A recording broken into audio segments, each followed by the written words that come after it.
Hey eBay friends, it's Suzanne A. Wells. Thanks for coming back for another video.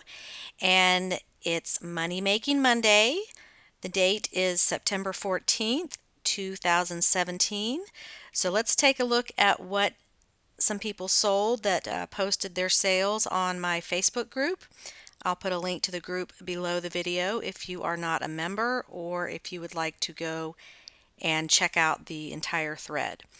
So let's see what we've got going on here. Every week, Shani starts the thread, and the objective here is to post what you sold, what you paid for it, how much you sold it for, and where you got it. So I'm just going to pick out a few highlights here to show you what is possible and the huge variety of things that people sell because eBay is always evolving. There's always something new to learn. And if you're out there in thrift stores, garage sales, wherever you are, you're definitely leaving money on the table when you don't get out of your own comfort zone. So let's start here with Carmen, who paid $1.98 at the Goodwill outlet and sold these shoes within an hour for $34.99. And why am I showing you these? Because I have never heard of this brand. They're called Ms. Moo's Mary Jane shoes. So let's look at the logo there a little bit closer. And there you can see what the logo looks like if you're not familiar with this brand. That's a new one for me, but I will say that Mary Jane shoes do very well for some reason. They're just good sellers, and especially in the larger sizes. They do really well. So any comfort shoes that are in the Mary Jane style, like Keen or Merrill or any of those comfort type brands. So that was a great sale. And let's go back to Facebook and look at some more. This is Carmen again. She did good at the bins last week. She paid 99 cents at the outlet and sold in 2 weeks for full asking price of $54.99 and shipped it to Italy. So there's another case for shipping internationally. She may not have gotten this sale at this price or so quickly if she had not offered international shipping. And so these were just a pair of Nike Air Jordan men's drawstring warm-up pants and sold for $54.99, a dollar investment. And everything looks good on her listing here. I like that she has the 60 days money back return policy. Keep in mind that eBay says that you do get a boost in search when you have a 30-day or longer return policy. So those of you out there that aren't offering returns, this is really hurting you in search. Just keep that in mind. And just because you put a return policy on your items does not mean it's going to get returned. And if it does get returned, as long as it's in the same condition as you shipped it, you can always sell it again. So nothing to be afraid of there on returns, but if you're not offering them, you're not getting that extra boost in search that eBay gives sellers who have 30 days or longer on there. And also everything on eBay is covered under the eBay guarantee, so you really offer returns whether you know it or not. Okay, so let's get back to another one here. Dana said that she found these McDonald's toys for $1.50 at a thrift store, and they sold in 4 days for $19 with free shipping. So let's see what these were. They're the Muppet Babies McDonald's toys. So these little Happy Meal toys can do well, especially if they're new in the package. Look them up, see what they're worth, because people do collect these even now. Okay, let's see what else we've got here. Here is a sheet set. Melissa paid $10 at an estate sale, sold these for $179 plus shipping. So that is That's a huge flip right there. Let's see what they are. Looks like they're new in the package. Yeah, new in the package, new with tags. Maybe old stock because she's got vintage on there, but new. So you can have something that's vintage, but it's still new in the package. And looks like these are a paisley print, twin sheets. So these are great to find because easy to ship. Sometimes they'll fit in a flat rate mailer if they're twin sheets, or a flat rate box, but they're super easy to ship.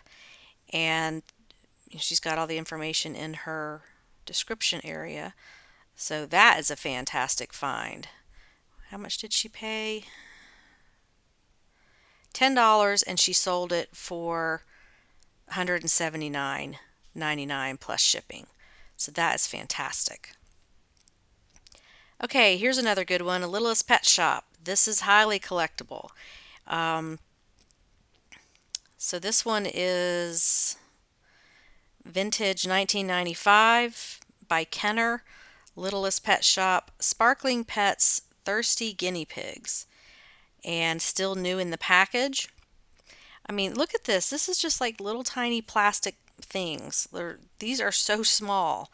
And this set sold for $60. That's just, insane to me. I've been doing this business for a very long time, and it just still blows my mind every day that just little pieces of plastic can sell for so much money. Um, but here you have the proof. So I bet that was really easy to ship. Probably went first class. She paid $2 for that, and it sold for 60. So look through those toys. Look for things new in the package. Okay, let's see what else we've got. This is a good brand to look for. Lawrence Kazar. This is a women's brand of sort of fancy evening wear. This stuff is usually beaded and sparkly, and it's pretty easy to identify on the rack when you're looking through stuff because it has a lot of sequins or rhinestones or beading on it. But here's the brand name, Lawrence Kazar, and it's this one was 100% silk, so that's definitely going to help with that higher selling price because silk is a finer fabric that is more valuable than just polyester. But she said she sold it. I think she said she took a best offer. Let's see, $34 with free shipping. So that's a brand to look for, Lawrence Kazar. I've sold these, and you don't have to have both pieces. Sometimes it's pants, sometimes it's a top or a jacket, but these will sell for a lot of money. So keep your eye out for that. Okay, let's see what else we've got. Okay, here's something that you might be passing by. Emily sold these American Eagle denim shorts. She paid $2.79 at Goodwill and sold for $25 plus shipping.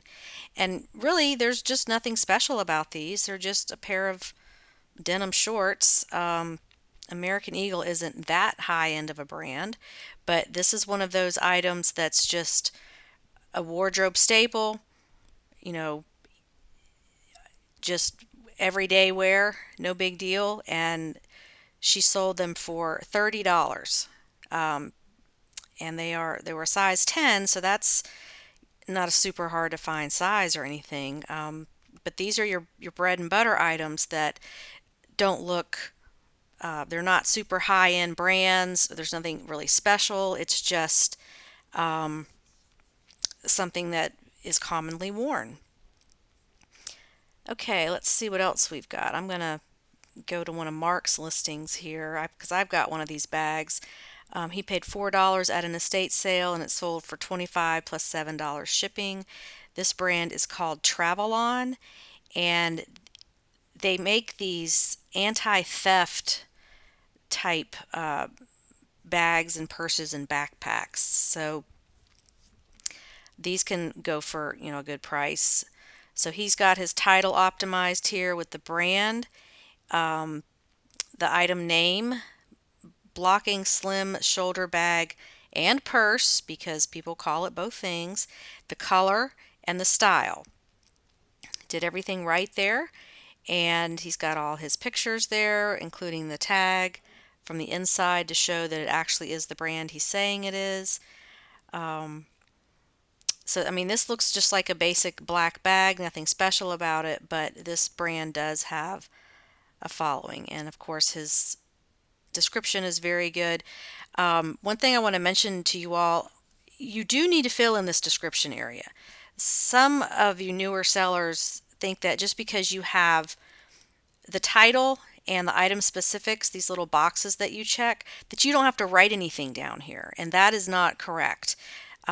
This section here is also looked at by the search engine.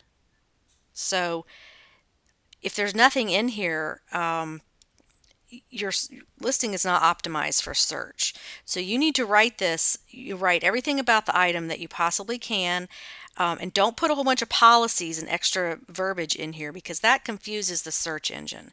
You know, if you've got 100, 200 words about when they have to pay and your return policy and how you ship and all that stuff, you're confusing the search engine. There's places in the listing for all of that information. There's a section for shipping, there's a section for returns. That verbiage should not be in this description area. If you don't know what to write here, then go to a retailer's site and see what they write. Don't necessarily copy people off of eBay, because they may not be doing it correctly. But go to Macy's or Bloomingdale's or Target, or a retail site, to see how they describe things, because those department stores and big box stores have huge million-dollar, multi-million-dollar advertising budgets, and they know how to optimize for the internet. So follow their lead and do it the way they do it. Just keep in mind that also on mobile, you don't want a lot of extraneous information in this section. It's hard to read. You don't want to use a lot of different colors and moving graphics and all that kind of stuff. Stick with black with the white background, and the facts about the item without all your policies mixed in. So sorry I got off track there.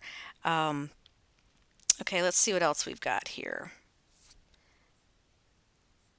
Okay, I was going to show you something down here. Oh, here's a good one. Okay, Diane purchased this item for $10 at Goodwill, and did she take an offer? Yeah, she sold it for $111 plus shipping in just a few days. So this is a Belgian waffle maker, and looks like it's in great condition. And she's got really good pictures here, very clear.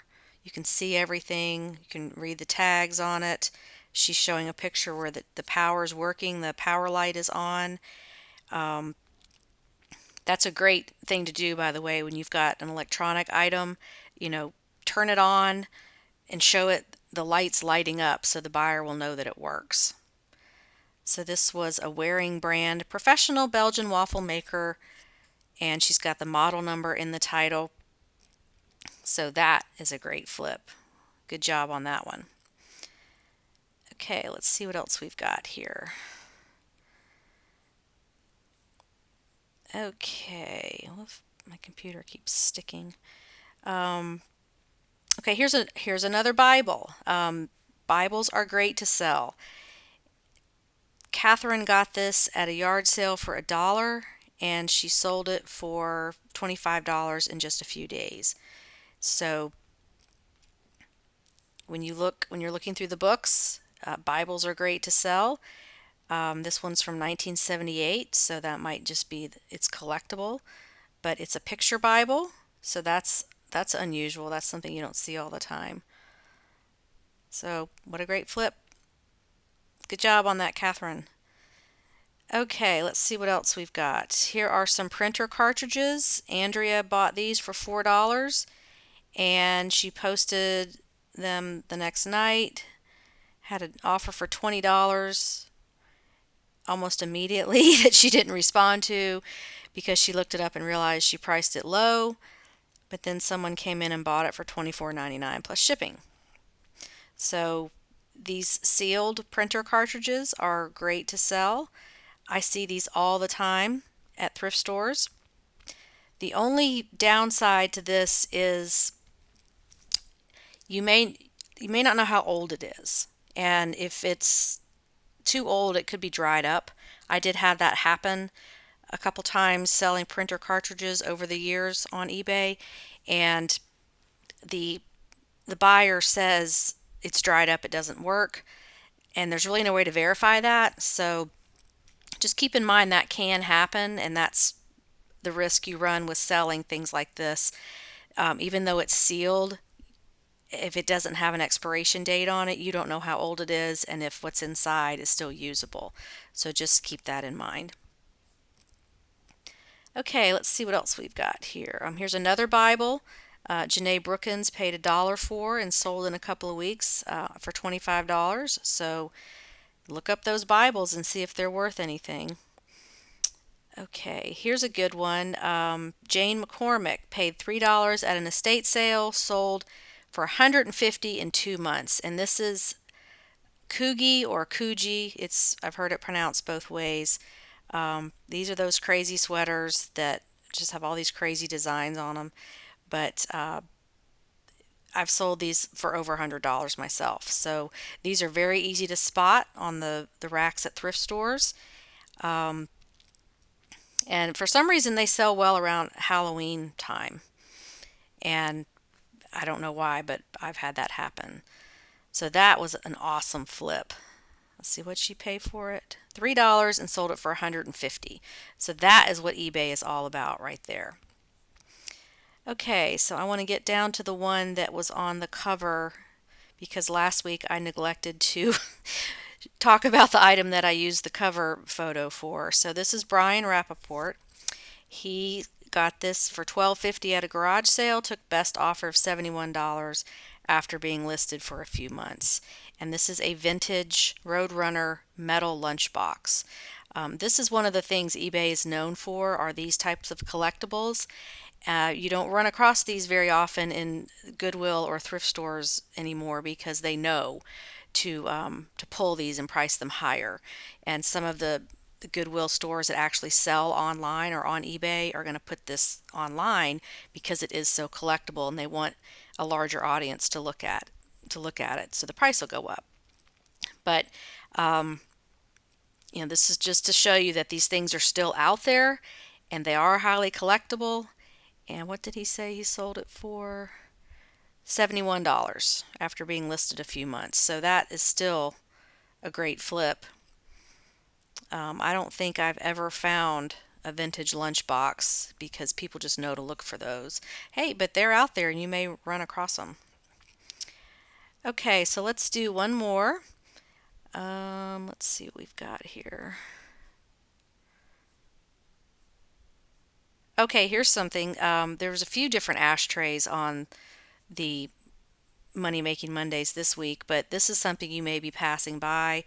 Marie said she got this from a neighbor's estate. It sold for best offer for $14, even though it had a large chip in it. So I wanted to show you this one because this is proof again that items do not have to be in pristine condition. They can be broken, defective, have problems. And let me see if I can find where the chip is. I think that's it there, right on where you set the cigarette. Right there, there's a chip, a crack.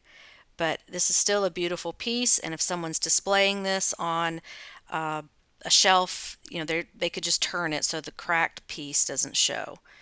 But ashtrays still sell. People collect them. I think there's another one in this thread somewhere. So let's pick one more. Oh, here's a good one. If you're old, you'll remember this. Angela paid $3.50 for this card catalog drawer. And if you're old like me, you'll remember going to the library and you had to look everything up. You had to go to the card catalog and find the card for the book you were looking for that would then tell you where on the shelf it was. And I hated that thing, just trying to find what you were looking for in the card catalog. But this is a piece of history right here. Um, who knew that library stuff would show up at in thrift stores or wherever at rummage sales. Old post office stuff is really good too because people use that for all kind of things, and sometimes they'll take the hardware off and make jewelry out of it, or all kinds of decorative things for their homes. So this looks like a pretty boring item, and the millennials out there probably are going to have no idea what this is. So eBay is great for us Gen Xers and baby boomers that remember what these things are because you lived through this. This is a part of your history, and you can identify these things when you're outsourcing. You already know what it is, and that's the advantage you have. This is how our age is working in our favor at this point because we can recognize these kind of things. Okay, so I'm going to wrap this up for today. I would love to hear what you sold this week. Something interesting, expensive, surprising. This is just a great way to learn what to sell when we all share our finds like this. And I will put the link to my Facebook group below this video. If you're not a member, come join us, and you don't have to post anything. You can just read. If you are new to my channel, welcome. Thank you for stopping by, and please subscribe so you can receive more videos like this as I do post them daily. Thanks for watching and have a great week on eBay. Bye.